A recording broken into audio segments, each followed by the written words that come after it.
Guys. I hope you're having a wonderful day. So I've got this set up a little bit different because I'm going to take my face off the screen and just read to you the story of Harrison Bergeron. Um, like I said, the story is by Kurt Vonnegut Jr. He's very famous and he's very sarcastic, so definitely be thinking about that as we're reading, that he's saying things that he maybe is wanting you to think critically about and to maybe criticize and not take so seriously. I also think you're going to see a whole bunch of parallels between this story and the story we just read with Old Glory. So you might notice some elements that are very similar, and I think you should be thinking about that as kind of typical elements that you see in a lot of dystopian stories. So let's get started. Okay. Harrison Bergeron. The year was 2081 and everybody was finally equal. They weren't only equal before God and the law, they were equal every which way. Nobody was smarter than anybody else. Nobody was better looking than anybody else. Nobody was stronger or quicker than anybody else. All this equality was due to the 211th, 212th, and 213th Amendments to the Constitution and to the unceasing vigilance of agents of the United States Handicapper General. Some things about living still weren't quite right, though. April, for instance, still drove people crazy by not being springtime. And it was in that clammy month that the H.G. men took George and Hazel Bergeron's 14-year-old son, Harrison, away. It was tragic, all right, but George and Hazel couldn't think about it very hard. Hazel had a perfectly average intelligence, which meant she couldn't think about anything except in short bursts. And George, while his intelligence was way above normal, had a little mental handicap radio in his ear. He was required by law to wear it at all times, and it was tuned to a government transmitter. Every 20 seconds or so, the transmitter would send out some sharp noise to keep people like George from taking unfair advantage of their brains. George and Hazel were watching television. There were tears on Hazel's cheeks, but she'd forgotten for the moment what they were about. On the television screen were ballerinas. A buzzer sounded in George's head. His thoughts fled in panic like bandits from a burglar alarm. "That was a real pretty dance they just did," said Hazel. "Huh," said George. "That dance. It was nice," said Hazel. "Yup," said George. He tried to think a little bit about the ballerinas. They weren't really very good, no better than anybody else would have been anyways. They were burdened with sash weights and bags of birdshot, and their faces were masked so that no one seeing a free and graceful gesture or a pretty face would feel like something the cat drug in.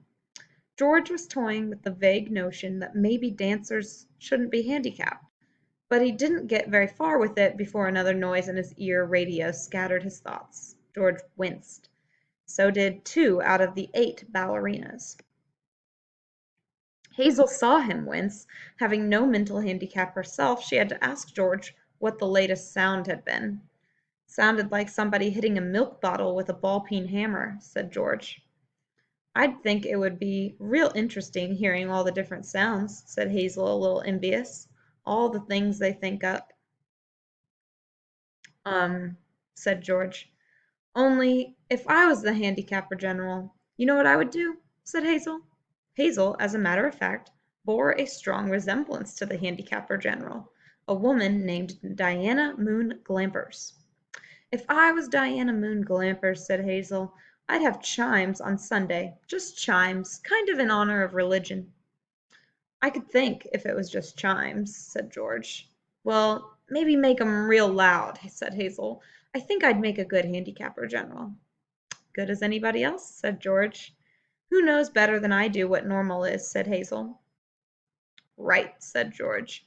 He began to think glimmeringly about his abnormal son, who was now in jail, about Harrison, but a 21-gun salute in his head stopped that. "Boy," said Hazel, "that was a doozy, wasn't it?" It was such a doozy that George was white and trembling, and tears stood on the rims of his red eyes. 2 of the 8 ballerinas had collapsed to the studio floor.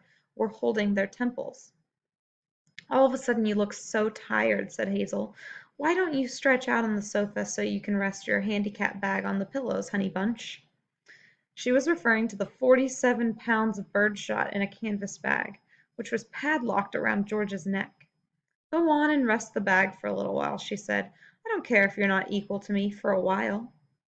George weighed the bag with his hands. "I don't mind it," he said. "I don't notice it anymore. It's just a part of me." "You've been so tired lately, kind of worn out," said Hazel. "If there was just some way we could make a little hole in the bottom of the bag and just take a few of them lead balls, just a few."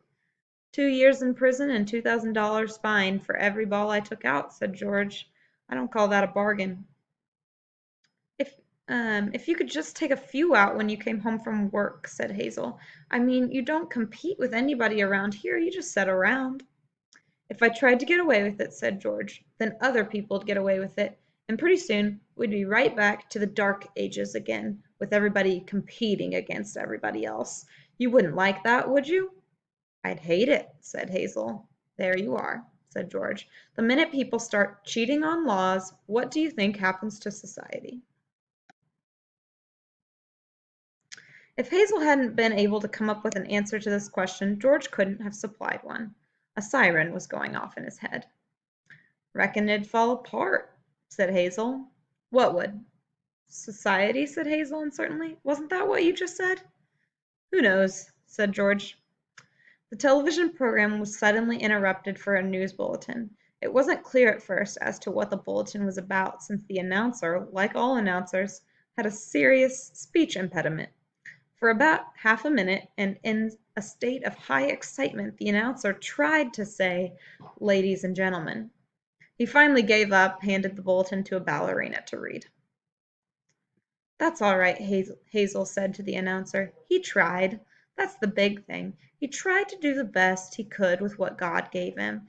He should get a nice raise for trying so hard." "Ladies and gentlemen," said the ballerina, reading the bulletin.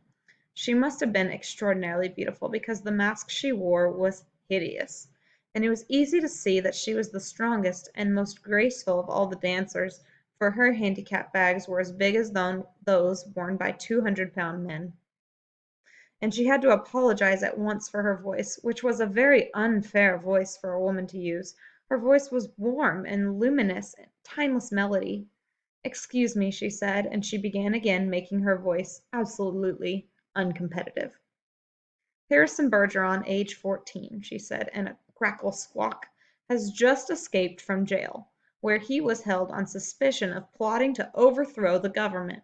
He is a genius and an athlete, is under-handicapped, and should be regarded as extremely dangerous."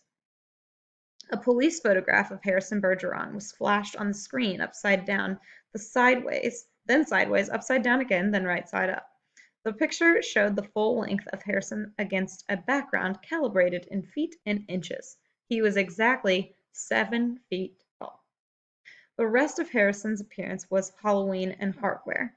Nobody had ever borne heavier handicaps. He had outgrown hindrances faster than the H.G. men could think them up. Instead of little ear radio for a mental handicap, he wore a tremendous pair of earphones and spectacles with thick, wavy lenses. The spectacles were intended to make him not only half blind, but to give him whanging headaches besides. Scrap metal was hung all over him. Ordinarily there was a certain symmetry, a military neatness to the handicaps issued to the strong people, but Harrison looked like a walking junkyard. In the race of life Harrison carried 300 pounds. And to offset his good looks, the H.G. men required that he wear at all times a red rubber ball for a nose, keep his eyebrows shaved off, and cover his even white teeth with black caps at snaggletooth random. "If you see this boy," said the ballerina, "do not, I repeat, do not try to reason with him." There was a shriek of a door being torn from its hinges. Screams and barking cries of consternation came from the television set. The photograph of Harrison Bergeron on the screen jumped again and again as though dancing to the tune of an earthquake. George Bergeron correctly identified the earthquake, and well he might have, for many was the time his own home had danced to the same crashing tune. "My God," said George, "that must be Harrison." The realization was blasted from his mind instantly by the sound of an automobile collision in his head.